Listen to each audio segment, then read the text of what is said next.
सलाम, नमस्ते, सत श्री अकाल। मैं हूं रजा और आप देख रहे हैं रजाग्राफी का अंतरराष्ट्रीय प्राइम टाइम शो। पूरी दुनिया की तमाम बड़ी खबर आसान और सिंपल भाषा में। अगर आप मेरे चैनल पर नए हैं, पहली बार मेरी खबर सुन रहे हैं, पहली बार ये थोबड़ा देख रहे हैं, तो चैनल को सब्सक्राइब कीजिएगा। चेहरे पे मत जाइएगा, क्योंकि मैं मेकअप वेकअप करना तो सिखाता नहीं हूँ और अल्लाह ने इतना खूबसूरत बनाया भी नहीं है कि मेरे मुंह पे मेकअप या फिल्टर अच्छा लगे। तो बाजी, मेरी बहन, मेरे भाई, अगर आप मेरे चैनल पर आए हो तो कम से कम इस बात की गारंटी है कि थोबड़ा भले ही चाहे बुरा हो, लेकिन खबर आपको पते की दूंगा। हमारी वीडियोस कोई भी उठाकर देख लो, इंफॉर्मेशन से भरी हुई है। चैलेंज हमारा ये है कि जो रजाग्राफी इंटरनेशनल प्राइम टाइम को देखता है, वो किसी भी भीड़ में, पढ़े लिखों की भीड़ में, जाहिलों की तो बात ही नहीं करूँगा, उनसे क्या जीतना। वो और कुत्ते सामने खड़े हो जाओ, ना कुत्ता आपकी बात को समझेगा, ना कोई अंधभक्त आपकी बात को समझेगा, ना कोई जाहिल। बात तीनों की एक ही है। आहा। तो ये गारंटी मेरी है। आप हमारे इंटरनेशनल प्राइम टाइम को देखेंगे तो आप जियो पॉलिटिक्स बड़ी आसान तरीके से समझ पाएंगे और कहीं भी खड़े होकर किसी को भी मुंह तोड़ जवाब दे सकते हैं। भारत के लिए बड़े खतरे हैं, बहुत बड़े खतरे हैं, लेकिन आज आप देखिए, इन खतरों पर कोई प्राइम टाइम शो गोदी मीडिया नहीं कर रहा है। क्यों? अबे भाई, क्योंकि वो गोदी मीडिया है। मोदी नामा के अलावा अपने मामा की ही बात करते हुए नजर आएंगे। मोदी नामा या मामा, ये है गोदी मीडिया। अब इतनी बड़ी बड़ी खबर आपको इंटरनेशनल मीडिया में या इंटरनेशनल प्लेटफॉर्म पर या गोदी मीडिया के मुंह से मिले तो बताना। पहली खबर पर आते हैं। भारत पाकिस्तान की जंग की वजह से भारत को कितना कमजोर किया है मोदी ने, यह सबको पता चल चुका है। जो कल तक कहते थे कि हमें एक दिन का मौका दो, हम पीओके वापस ले आएंगे। अबे भाई, अपने और खो दिए इन लोगों ने। 25 का बदला लेने के चक्कर में 50 और मरवा दिए हमारे। बदला तब होता, हमारा एक भी न मरता। हम पाकिस्तान की ऐसी तैसी कर देते, लेकिन ऐसा तो हुआ नहीं। लीजिए, नव भारत टाइम्स की रिपोर्ट है, देखो ध्यान से। ग्रेटर बांग्लादेश, तुर्की समर्थित बांग्लादेशी ग्रुप ने इस्लामिक सल्तनत का नक्शा बनाकर पेश कर दिया है। ये देखिए, तुर्की का समर्थक है ये ग्रुप, बीडी मिलिट्री, BDOSINT। इसने ये नक्शा जारी किया है। इस भारत के नक्शे में जहां उसने BDOSINT जो ग्रेटर बांग्लादेश का स्थापना करने का दावा कर रहा है, उसने देखिए भारत के कई इलाके को इस्लामिक राष्ट्र बता दिया है। जैसे बिहार, उधर अरुणाचल प्रदेश, आसाम, मेघालय, झारखंड, उड़ीसा, वेस्ट बंगाल, ऐसे कई सारे जो भारत के स्टेट्स हैं, उनको इस बीडी मिलिट्री ने अपना इलाका दिखा दिया। और वो तुर्की समर्थक ग्रुप है। और तुर्की का नाम आया तो याद रखो, तुर्की ने भारत पाकिस्तान की जंग में पाकिस्तान का ओपन साथ दिया, ओपनली, कोई शर्म लिहाज नहीं। इसके बाद भारत ने मिसाइल हमला नहीं किया तुर्की पर, न कोई और बकैती, बल्कि हुआ ये कि तुर्की का बाइकआउट करना शुरू कर दिया गया। लेकिन इससे तुर्की को क्या फायदा होगा, क्या नुकसान होगा, वो बहुत बात की बात है। लेकिन भारत ने अपने बड़े एयरपोर्ट्स, कई एयरपोर्ट्स की सिक्योरिटी की जो जिम्मेदारी थी, तुर्की की कंपनियों को दी हुई थी। रिपोर्ट आपकी स्क्रीन पर। सलेबी, तुर्की की एक कंपनी है सलेबी, उसको बंद कर दिया भारत ने कि भाई अब तुम हमारी सिक्योरिटी नहीं देखोगे। जिसके बाद सलेबी की हिम्मत देखिए, भारत के अंदर सलेबी जो तुर्किश कंपनी है, उसने हाईकोर्ट में केस दर्ज कर दिया है, लीगल टीम बनाकर, कि भारत ने गैर कानूनी तरीके से हमारा काम काज जो है भारत के अंदर बंद किया है। गैर कानूनी, अबे जब देश की बात आ गई तो गैर कानूनी और कानूनी क्या। रिपोर्ट आपकी स्क्रीन पर। हैरानी होगी आपको।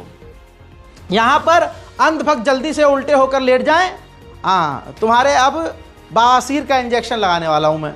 ध्यान से देखिए, जो सलेबी तुर्की की कंपनी है जिसने कोर्ट के अंदर केस दर्ज किया है, उस सलेबी तुर्की की कंपनी को रिप्रेजेंट करने वाले हैं सीनियर एडवोकेट दर्पण वाधवा और रितु भल्ला, जिनकी एडवोकेट यानी जो लॉ फर्म है उसका नाम है लूथरा एंड लूथरा। ये जो दर्पण वाधवा है तुर्की का केस लड़ेंगे, ये लॉ की पढ़ाई न्यूयॉर्क यूनिवर्सिटी से पढ़कर आए हैं और जो इनकी सहयोगी हैं वो स्टेफन कॉलेज यूनिवर्सिटी यानी दिल्ली यूनिवर्सिटी से इन्होंने अपना लॉ पास किया है और ये बहुत बड़े नेता हैं। ये जो एडवोकेट दर्पण वाधवा हैं, इनके बारे में जानकारी है कि इन्होंने बहुत बड़े केस लड़े हैं। जैसे इन्होंने जो डाबर इंडिया प्राइवेट लिमिटेड है उसका केस लड़ा, स्नैपडील प्राइवेट लिमिटेड का उसका केस लड़ा, Meesho online shopping private limited उसका केस लड़ा। ये किस समाज से, क्योंकि अगर अल्लाह ना करे ये मुसलमान होते और तुर्की की कंपनी के लिए भारत सरकार से केस लड़ते, ओए होए होए होए होए होए, अन्य भक्तों के बवासीर पे लाल मिर्ची हो जाती, इतने तो। लेकिन अभी शांति है, अभी वो अपने बवासीर पर क्रीम लगाकर लेटे हुए हैं। किसी की औकात नहीं कि कोई कह दे कि ये हिंदू नाम के जो व्यक्ति हैं, ये जो एडवोकेट हैं, ये तुर्की के लिए लड़ेंगे। बात बड़ी अजीबोगरीब है कि रज़ा भाई आप पढ़े लिखे हो, आपको पता है ऐसा नहीं होता है। ऐसा नहीं होता है, लेकिन खुदा की कसम सोचो, अगर ये दो एडवोकेट मुसलमान नामी होते तो भाई मच जाती। इस वीडियो का टाइटल है भारत के लिए बड़े खतरे। अभी मैंने आपको तुर्की जो खतरा है वो बता दिया है, पाकिस्तान जो कर रहा है वो तो है ही। थोड़ा सा इधर हो जाते हैं बांग्लादेश की तरफ। बांग्लादेश भी भारत के लिए कितना बड़ा खतरा है इस बात से समझिए। जो भारत के चिकन नेक का एरिया है वहां पर बांग्लादेश, जाहिर से वो एरिया बांग्लादेश से मिलता है, वहां पर बांग्लादेश की सेना और गवर्नमेंट ने चीन के अधिकारियों का हाथ पकड़ा और वहां ले गए।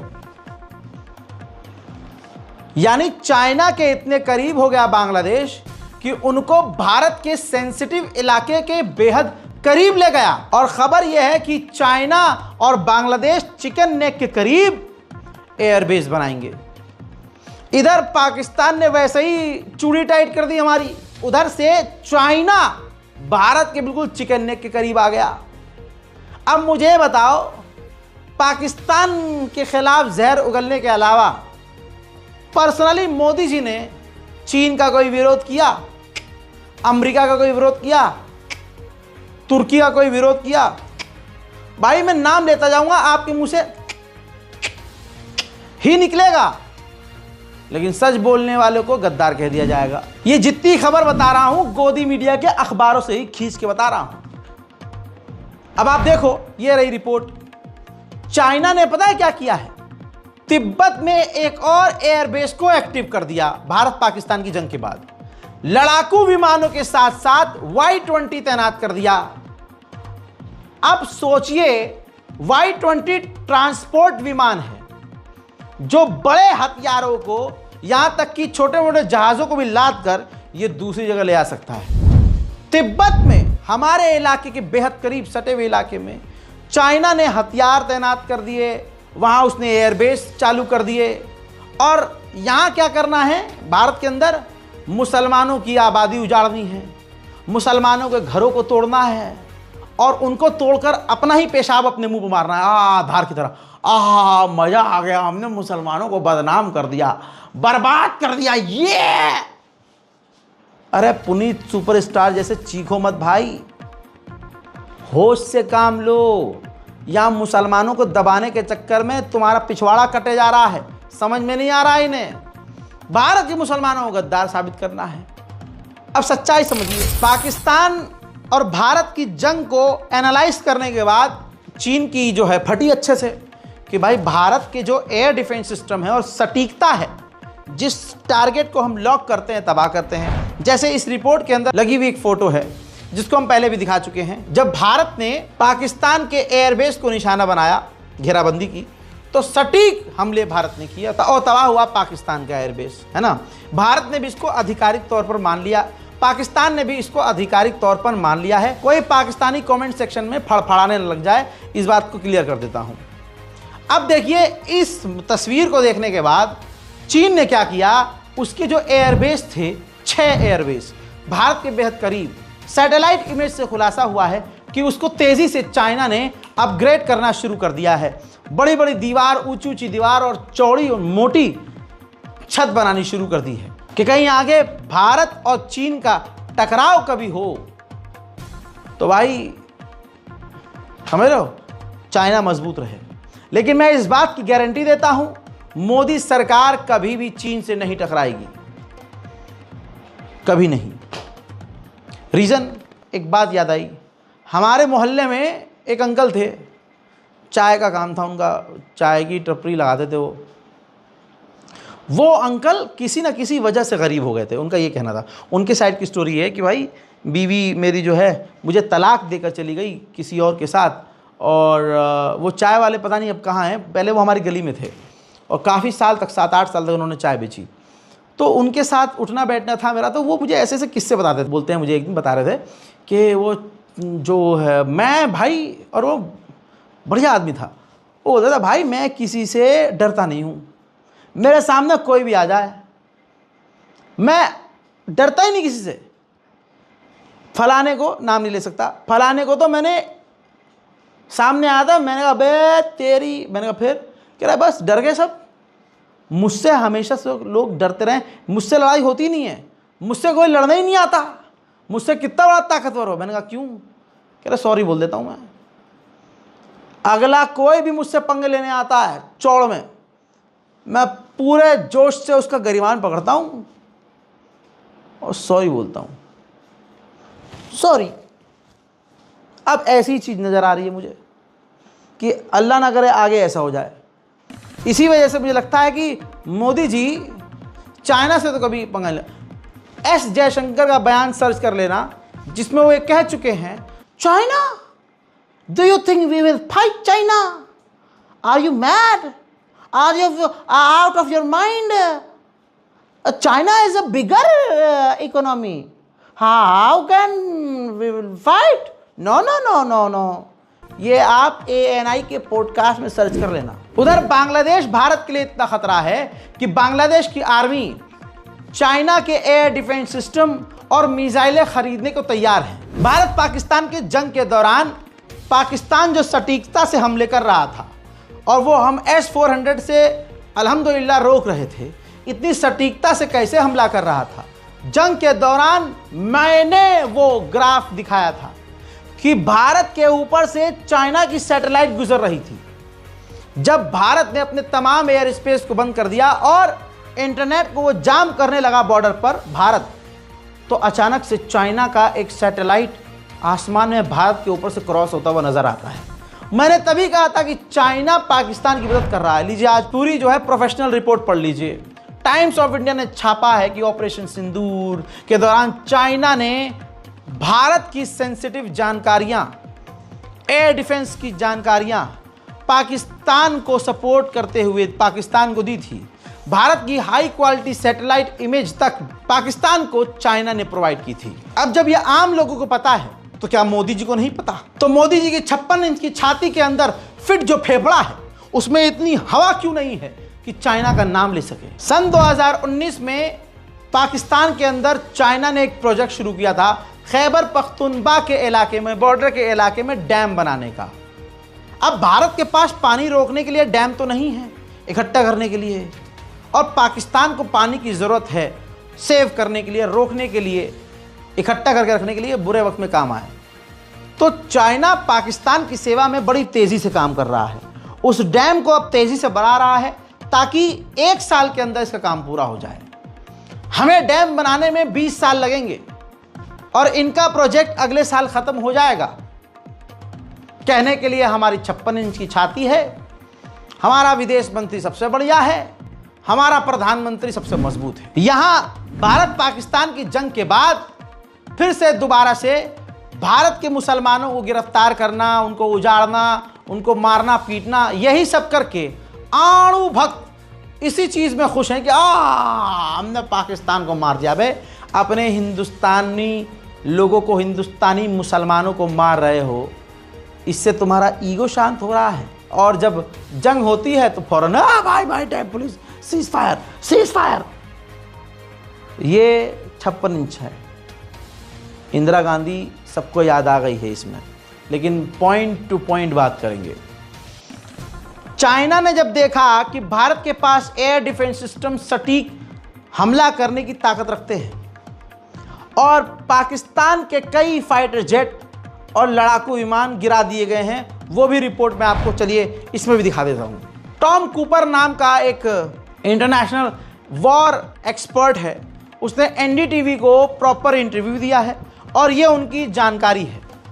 टॉम कूपर ने खुद बताया है पाकिस्तान का एक मिराज, पाकिस्तान का जो फाइटर जेट है मिराज, पाकिस्तान का चीनी JF-70C जो लेटेस्ट है, F-16 अमरीकी और 1C-130 जो कि मिसाइल और हथियार इधर उधर लेके जाता है, उसको भारत ने भेद कर तबाह कर दिया है, मिटा दिया है, बड़ा नुकसान किया है। अब इसके बाद देखिए हुआ ये है कि चाइना अपने दोस्त और अपनी मदद के लिए जो लेटेस्ट उसका फाइटर जेट है J-35A स्टील्थ विमान, जिसको रडार पर देखा नहीं जा सकता, उसके बनाने की स्पीड को तेज कर दिया है। उम्मीद की जा रही है कि 2026 में ये स्टील्थ फाइटर जेट चाइना बनाकर तैयार कर लेगा और पाकिस्तान भी अपना तमाम पैसा हथियारों पर खर्च करने को तैयार है। साफ जाहिर है कि पाकिस्तान की हालत इस जंग में बुरी हुई है। ऐसा तो नहीं हो सकता कि पाकिस्तान का कुछ नुकसान ही नहीं हुआ, वरना ये तस्वीर देखिए, 3 दिनों की जंग में ऑपरेशन सिंदूर से पस्त पाकिस्तान को चीन की आखिर याद आ गई।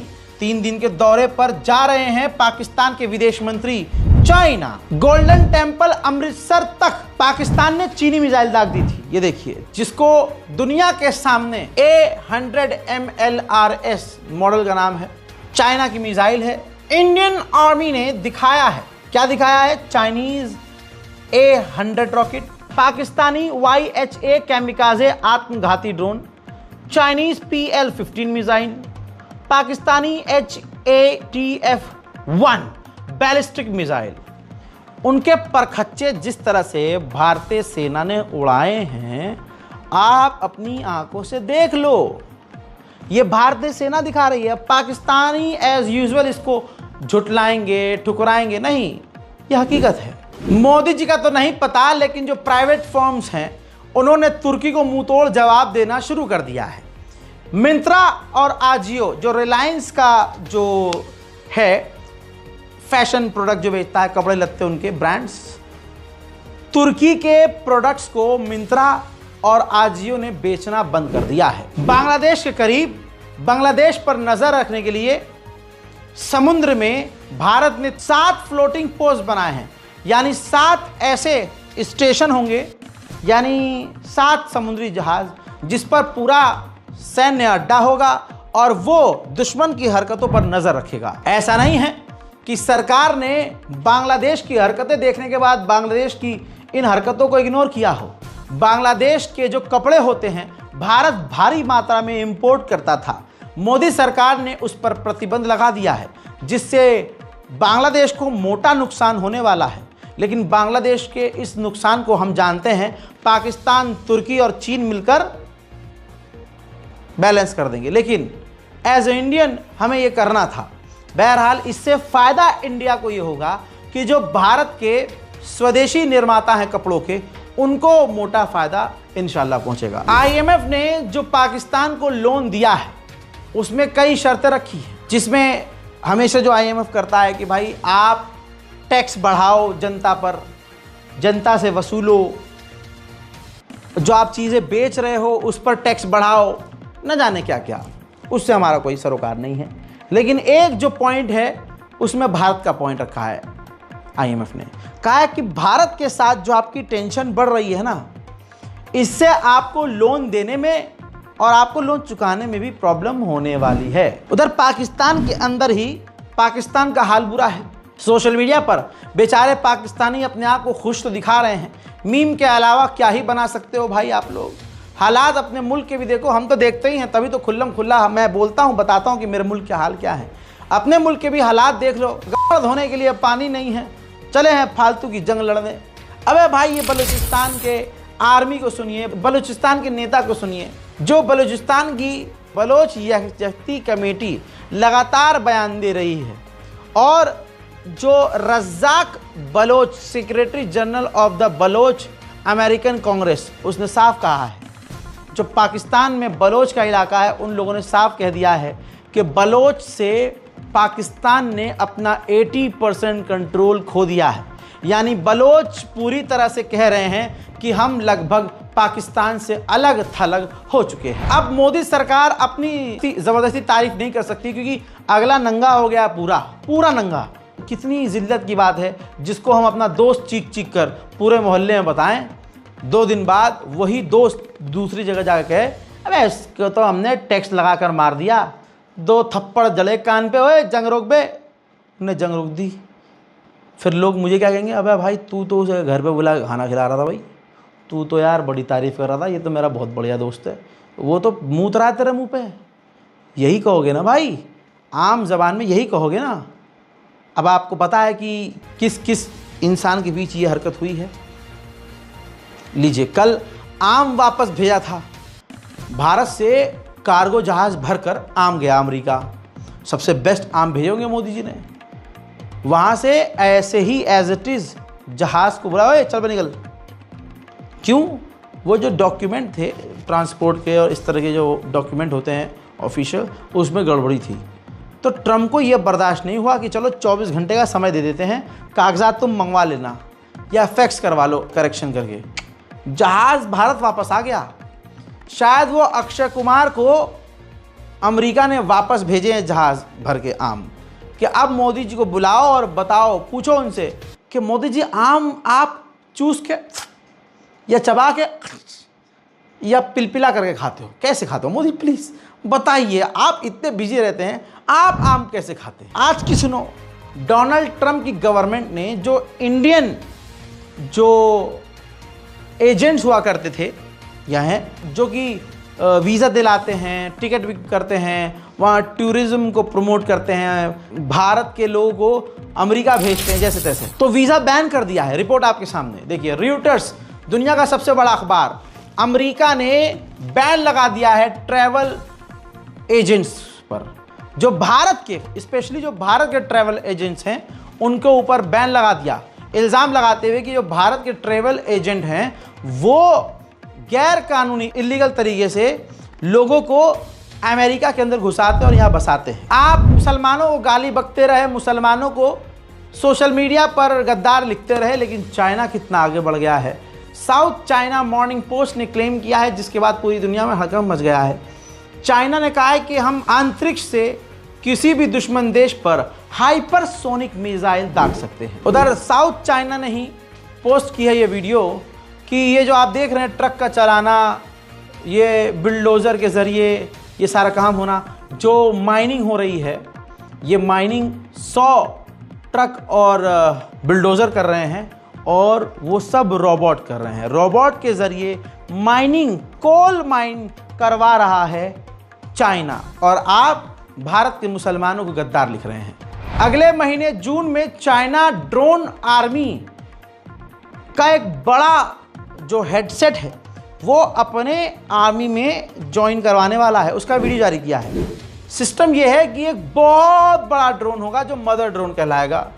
वो दुश्मन के इलाके के पास जाएगा, अचानक से लेफ्ट राइट से दरवाजे खुलेंगे और उसके अंदर से सैकड़ों की तादाद में आत्मघाती ड्रोन निकलेंगे और दुश्मन को तबाह कर देंगे। अभी इस तरह का हथियार अमेरिका के पास भी नहीं है, और ये भारत के लिए खुद खतरे की घंटी है, क्योंकि हमारे पास भी ऐसा हथियार नहीं है। इजिप्ट क्या करने वाला है हमें नहीं पता, लेकिन उसकी औकात इतनी भी हमें पता है कि वो फिलिस्तीन के लिए कुछ नहीं करेगा। लेकिन उसके पास दुनिया का सबसे अहम तरीन अचीवमेंट चला गया है। क्या? रिपोर्ट आपके सामने। दुनिया का पहला एक ऐसा देश हो चुका है इजिप्ट, जो फ्रांस का राफेल उड़ा रहा है, अमेरिका का F-16 उड़ा रहा है, रशिया का MiG-29 भी उड़ा रहा है इजिप्ट, और अब J-10 उड़ाने के लिए चाइना से बात कर रहा है इजिप्ट। यानी कई देशों के फाइटर जेट एक लौता इजिप्ट उड़ा रहा है। लेकिन लानत है ऐसे इसके फाइटर जेट पर जो फिलिस्तीन के ऊपर मदद गिराने के लिए भी न उड़े। उधर भारत के दोस्त रशिया ने बहुत बड़ी तरक्की हासिल की है, एक ऐसा अचीवमेंट जो अमेरिका और इजराइल ने अभी तक हासिल नहीं किया है। Su-57M सबसे एडवांस फाइटर जेट है रशिया का, जिसे रशिया ने और अपग्रेड करके AI से सफलतापूर्वक कामयाबी हासिल की है। भाई ये जो सुपर पावर देश है ना, ये दुनिया में कुछ सही रहने नहीं देंगे, इनकी ऐसी की तैसी। चाइना और रशिया ने डील की है, जमीन तो जमीन ससुरे, चांद के ऊपर न्यूक्लियर स्टेशन बनाएंगे। अरे भाई साहब, कम से कम चांद को तो छोड़ दो, उस पर पहले से दाग हैं, तुम और बर्बाद कर दो। अमेरिकी ऑफिशियल ने कहा है, अखबार में छप गया है कि अमेरिका की सिट्टी पुट्टी गुम है, क्योंकि अमेरिका को इस बात पर यकीन है कि हमारे मिलिट्री बेस को लंबी दूरी से बहुत दूर रहते हुए चाइना हिट कर सकता है, तबाही मचा सकता है। इसलिए पहले से ही अमेरिका तैयारी में लगा हुआ है। अमेरिका से 4 कदम आगे चाइना चल रहा है। जैसे F-35 बेचता है अमेरिका, जिसको कल को अगर वो देश अमेरिका से नाराज हो जाए तो अमेरिका अपने उस बेचे हुए F-35 को एक बटन से ही तबाह कर सकता है, ऐसा दावा किया जाता है। लेकिन इससे पहले और इससे आगे चाइना चल रहा है। चाइना ने जो अपने सोलर पैनल अमेरिका और यूरोप के कई देशों को बेचे हैं, कहा जा रहा है कि उसके अंदर किल स्विच है, यानी अगर एक बटन दबाया जाए तो वो बूम बर्बाद हो जाए। उधर चाइना ने ग्रीनलैंड के लिए डेनमार्क का सपोर्ट कर दिया है। कैसे, याद होगा आपको या भूल गए होंगे, अमेरिका ग्रीनलैंड पर कब्जा करना चाहता है और ग्रीनलैंड डेनमार्क का है। इस मामले में भी चाइना ने अपनी नाक घुसाई और डेनमार्क का साथ दिया। अमेरिका में बैठकर वो भारतीय राइट विंग के जानवर जो खा अमेरिका की रहे थे, मोदी मोदी मोदी मोदी लिख रहे थे, उनके पिछवाड़े पर ट्रंप ने ठप्पा लगा दिया है। और साथ में उनके भी जो विदेशी हैं, चाहे कोई भी हो, चाहे NRI हो, चाहे भाई बाहर का आके 50 साल से वहाँ रह रहा हो, पता है क्या, रिपोर्ट आपकी स्क्रीन पर, 5% टैक्स लगेगा। अगर आप 1 लाख रुपए अमेरिका में रह के कमा रहे हैं और भारत अपने घर वालों को भेज रहे हैं, तो उस पर 5% टैक्स लग जाएगा और वो पैसा अमेरिकी गवर्नमेंट को जाएगा। यानी 1 लाख आप भेजेंगे तो 5,000 रुपया IRS जो अमेरिका की संस्था है उस अकाउंट में चला जाएगा। ऐसा सिर्फ भारतीयों के लिए नहीं, जो भी विदेशी हैं सबके लिए है। लेकिन एज अ भारतीय मुझे बड़ी तकलीफ हो रही है। भारत की मतलब मोदी तो मित्र हैं भाई, परम मित्र थे, परम मित्र। तो यार डोनाल्ड ट्रंप को ये हरामी बना नहीं करना चाहिए, कम से कम भारत के साथ हैं। मोदी जी कुछ कहते क्यों नहीं। दोस्तों, इंटरनेशनल प्राइम टाइम में आज और अभी के लिए इतना ही। इस रिपोर्ट को शेयर कीजिए। दुनिया की तमाम बड़ी खबरों को आसान और सिंपल भाषा में समझने के लिए हमारे चैनल रज़ाग्राफी अनस्क्रिप्टेड को सब्सक्राइब कीजिए। मैं हूं रज़ा और आप देख रहे हैं रज़ाग्राफी अनस्क्रिप्टेड। जय हिंद।